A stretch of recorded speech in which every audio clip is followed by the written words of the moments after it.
Hi guys, how you doing?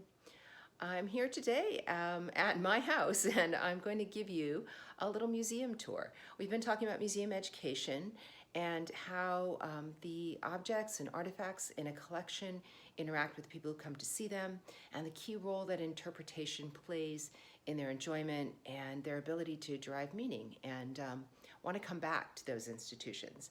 So we know interpretation can be labels, written materials, didactic things that are present, guides to galleries, stuff like that that you might find at the front desk of a museum. But live interpretation is a whole different kind of thing. If you've ever, actually, if you grew up in Stockton, you probably went to the Hagen Museum on a tour when you were in fourth grade and you learned about California history. And we had our tour there, and we've had the chance to have live interpretive experiences in our field trip so far this semester. What I wanted to do today is to give you an example of another kind of tour. Obviously, it's an at-home and it's not a museum, it's just my living room. But I wanted to share with you the sort of ideas that shape how an interpreter presents material to a group. We know from our reading that the visitor's needs are really important, and who they are and what they're bringing to this experience is going to shape the way that they perceive it and hopefully the way they feel about institutions and want to return to them. So today we're going to look at some art in my home, and the theme for today's tour is collectors and collecting, and how work comes together in an institution like the Hagen Museum or in your own collections is as much about relationships between artists and ideas as the art itself. So the first piece we're going to look at today is a large multi-piece print by an artist named Monica Meller, whom some of you had the distinct pleasure of having as a professor of printmaking at Pacific before she left to run the graduate studies program at St. Francis University in Fort Wayne, Indiana, where she is now working and raising her family and being an all-around wonderful person, artist, and inspiration. Monica gifted me this work of art after we did a collaboration at the Hagen Museum, and she co-curated a show with me there about printmaking and came and gave some wonderful talks. And I was completely floored by the generosity of this gift. And that really brings me to their main theme when we're thinking about how collections accrue and the way that we get to experience art in our homes and beyond museums' walls. And that really comes down to relationships. I hope that you have friends and fellow artists in your community with whom you can trade and share works and with whom you can give things that you think particularly will be meaningful and important to them. And this piece is extremely meaningful to me because it reminds me of the project that we worked on together, and also for its monumentality and for the representation of labor that is here in this piece. If you're familiar with her work, and I can touch the work here because it's my house, you'll know that Ms. Meller creates stencils for her very elaborate prints and runs these stencils on plates in many, many layers, enabling her to create this almost weathered texture like a plaster wall or the surface of a basket in this case, or something that has been discovered and kind of newly shared. And these layers create an opportunity to further the meaning as well. This very transparent layer here lifts up to reveal a much stronger shape underneath, as if the history was much more dire, and through time and through that sort of hand shape there and forgetting, represented by the black veil, and then these other layers over that fall down on top of it add up to our understanding of this kind of still image, which looks again very much like a basket at one time. If we were here together, I would be very much hoping that you would ask questions, or that I would be able to start out the tour with the kind of visual thinking strategy, which is a formal museum training pedagogy, where we would start out just really kind of all getting a handle of what's going on in this picture, what's going on in this. And the facilitator in that process paraphrases responses from everybody who's looking at the artwork. And the meaning, it becomes apparent that it's going to be different for everybody, and that it really accrues through this conversation, through our experience of art. Because the thing about art is that it's happening in the present. The artist had intentions and ideas and emotion and urgency behind the creation of it that have passed. But what remains is the object itself. So the art is happening in the present. And together we would build on an understanding, again, that would allow everybody to have their own interpretation of it, but would accrue through the experience of interactively talking about it. This is another work of art that was gifted to me by a good friend from my graduate program. She's a painter named Alexandra Wiesenfeld, and she lives in Los Angeles now. She's from Germany. This she actually cut out of a larger painting and just framed the rabbit, who I love for its kind of, fat, fluffy, snowy bunniness, because we were at school together in Montana, so there was a lot of snow there.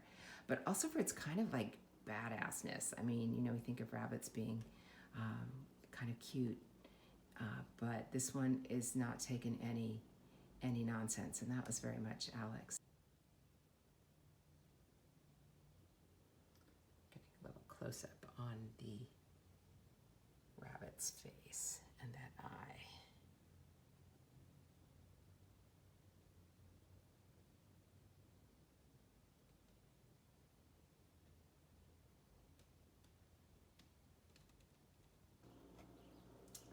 Hi, so this is an interesting little piece, and if we were all here together, I would ask you to tell me what's going on in this picture.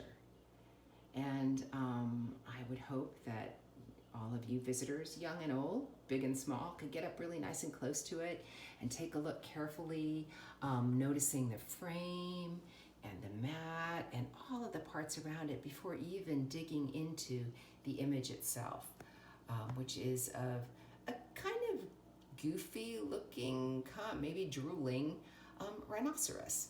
And we can tell that it's probably a rhinoceros by a couple things. This his horn here, right in the front, with a little bit of it flying off in space. This sort of armored plates, which are reminiscent of a very famous rhinoceros print by Albrecht Dürer, who's convinced it was just an imaginary beast, and they are quite extraordinary. We also might be able to figure out its rhinocerosness if you notice the signature of the artist there, which is Dali, for Salvador Dali, who is obsessed with rhinoceri, I guess. And it's really kind of a weirdo little print that claims to be original, an original etching on an original lithograph, making it an original work of art, but it's not really how Dali intended it. There's quite a black market in Dali fakes and forgeries, because his signature right down there was pretty easy to sign. And nonetheless, he's kind of whimsical with a slightly sinister undertone, which is why I like it. Things that have like a surface that's compelling, but that upon closer reflection you see just some other things that are a little bit more unsettling and hint perhaps at something darker underneath. This is another print, an etching, for those of you printmakers keeping track at home. And it's a really delightful little piece. This was also a gift, and it's traveled with me for a number of years. And I've always enjoyed having it be part of my collection. It's by an artist named Mary Pudlott, who is an Inuit artist from the Cape Dorset area, which is way up in the Arctic part of Quebec. This little drawing is called Moonlit Crossing, and I really treasure it for the idea of the journey. So we're going to look at it together and see what we can see. I think that there are some wonderful little clues in here that tell us more about the kind of journey that we're going on. So let's see if we can find out what's going on here. The first thing to think about when you see the title is actually don't see the moon. So how do we know that it's a moonlit crossing? Well, if you're sailing at night, which is pretty treacherous, you probably want to know that you're going to be able to see where you're going. So the moon is implied that it's creating a safe passage for the people in the boat. This is also not a traditional Inuit craft. It's a modern or westernized sailboat, the kind of boat that settlers in the area would use. And I think we can also tell that this was not part of the artist's traditional means of transportation because of this little detail here on the sail. Those little things are called telltales, and they tell you the tale of the wind. And when they're streaming this way, it should mean that the wind is moving this way and the passage of the boat is going that direction. But she's painted, or actually drawn them in the etching, going this way. So they're not behaving realistically or naturalistically. They're just there as decoration, and in some ways kind of makes this more of a fantasy piece. There's some other parts to it too. So especially if we were here with young visitors, we would start to ask, what do you see going on in this picture? And I bet, first of all, that some of our younger visitors would see these little faces, like that one right there. And then they would see that other little face. And we know that those faces stand out to us because of the artist's use of very high contrast in that little shape right there. And there's no other detail, but there's detail right there. So that's really the first set of, or pair of faces that we see. And we know those are the people probably navigating the boat. So that's one thing to see. Okay, so what else is going on? We've noticed that the telltales, that little shape, that's a pair, and they're going in different directions. Here's another interesting set of two, a pair going, that one, those two parts of the sails. The sails are a pair. There's some other pairs too. Let's see if we can find them. My cat has decided to take over the art supplies on the table behind me, so that's the rustling. We see up here in the sky, there's a bird and another bird over there. So there's another pair. And let's see if there's another pair. Oh, there's a little tiny pair right back here. Oops, it could be on floating on an iceberg. There might be some, I don't know, some creatures dancing in the moonlight. And there's another little pair in this set of icebergs as well. So the story of this piece has very much to do with pairs and pairedness. And what does that mean to be part of a pair? It means you're not exactly the same, but you go together in some way, shape, or form. This is going to be the inspiration for the activity that we're going to do. We're going to make pairs, and we're going to take this idea from the birds that are flying here in this print, and think about how the art that we live with all the time and the artists who gifted it to us are part of our lives, and how lucky we are to have them here and in some ways engaged in a conversation with us that we can have over and over again. So this is an array of materials that I have laid out for us to do our hands-on activity together, where we're going to make something based on the artwork that we were just looking at and talking about. And using that artwork as a jumping off place is a great idea to do hands-on activities. It doesn't have to be very like an in-depth connection to a work of art. It just has to have a nice clear idea that can be brought forward into something that is manageable within the time limits that you have. In a museum activity, those can be quite short depending on the type of event. You might have like an hour for a sit-down workshop, but in a lot of cases the activities are really meant to be a little bit more succinct and focused. So we've got paper here. You can use, if you wanted to do something like this, you could use grocery bags or just scrap paper, packing paper. You could use plastic bags even, or old newspaper, something like that. Masking tape, it would also work with painter's tape if you had some of that. I've got some tissue paper, odds and ends of fabric, a little inspiration of a bird, actually, because that was part of our inspiration. I've also got fabric scraps and more paper, some random ribbon, wire, glue. But this pairedness exercise, I won't call it an exercise, we'll call it an activity, an art activity, comes from the print we were just looking at. The idea of all those little pairs setting off on a journey together that is in a boat on the water, but is also perhaps more a metaphorical journey, and how nice it is to go along with somebody. But this is a technique that is very direct and a lot of fun, and you can get a lot of interesting shapes just by scrunching up paper. The layers of paper give some nice suggestions of feathers. This guy looks more like a seagull. This one looks like it's maybe having some other issues of some sort. This is a nice kind of fat jay or fat warbler kind of look. But I'm going to try at some point to make another one of these to make the pair. But even just making 3 or 4 little rough things, you begin to see, well, what goes together? And that's the idea of pairedness, which is the core of this particular activity. So I'm going to work on that some more, and I'll come back and show you what I get to.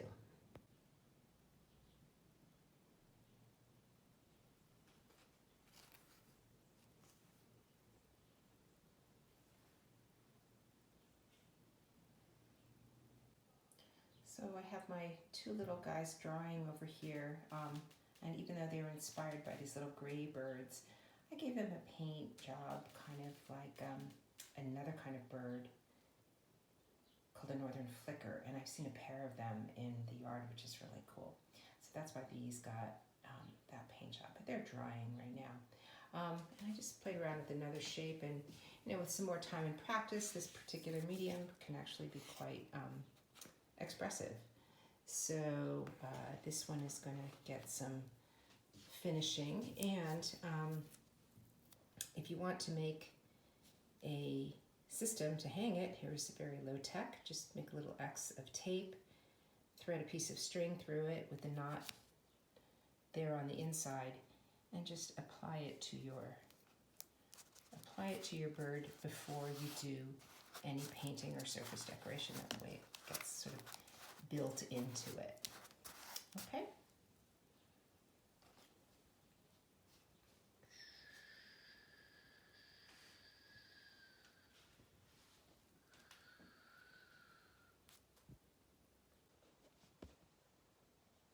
So, okay guys, that is a little at-home museum tour looking at artwork that is connected by something that the interpreter shares with visitors at the beginning of the tour, that hopefully something that visitors can relate to, and inspire some questions, some curiosity, and was a jumping off point for an activity to do. Now the activity I showed you was just one that I came up with that was based on what there was here.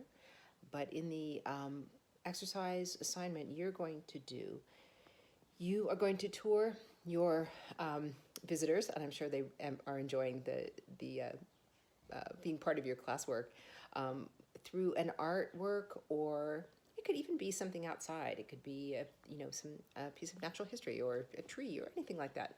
You're going to share with them a live tour and devise a project based on that, on whatever it is that you choose to interpret for them.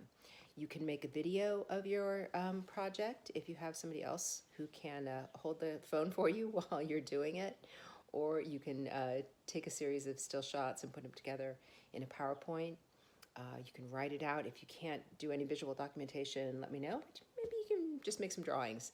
I look forward to see what you choose to share with your families and how you choose to do it, because the hands-on stuff is a lot of fun. Anyway, I had a good time doing this, and I'll talk to you guys soon. Bye-bye.